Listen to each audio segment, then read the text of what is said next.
23 मे 2025 रोजी पोलीस आयुक्त अमरावती शहर यांच्या आदेशाने पोलीस आयुक्तालय हद्दीत अवैध धंद्यांवर रेड मोहीम राबविण्याकामी पोलीस स्टेशन गाडगेनगर हद्दीत गुन्हे शाखा युनिट क्रमांक 1 चे अधिकारी व अंमलदार पेट्रोलिंग करीत असताना गुप्त बातमीदाराकडून माहिती मिळाली की रामपुरी कॅम्प अमरावती येथे एका राहत्या घरात महाराष्ट्र शासनाने प्रतिबंधित केलेल्या गुटख्याची साठवणूक केलेली आहे। सदर माहिती खात्रीशीर असल्याने गजानन गोरे अन्न सुरक्षा अधिकारी यांना फोनद्वारे माहिती देऊन पंचासह रामपुरी कॅम्प येथे रेड केली असता राजेश भगवानदास केसवानी यांच्या स्वतःच्या मालकीच्या राहत्या घरात 2 बंद खोल्यांमध्ये बाजीराव गोल्ड 1746, पानपराग सुप्रीम 421, पानपराग प्रीमियम 50, नजर 9000 ते 884, नजर 5000 ते 164, नजर प्रीमियम 62, हॉट पान मसाला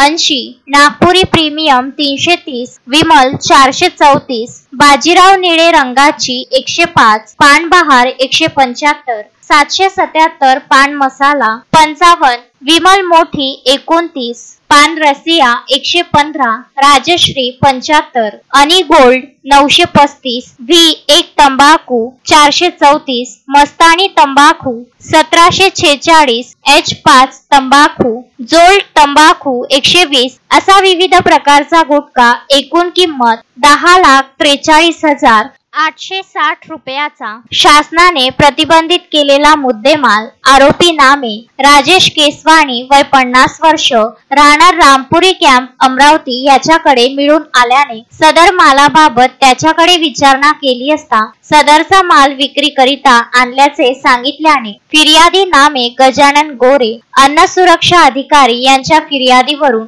आरोपीवर पोलीस स्टेशन गाडगेनगर येथे गुन्हा दाखल करण्याची प्रक्रिया सुरू आहे।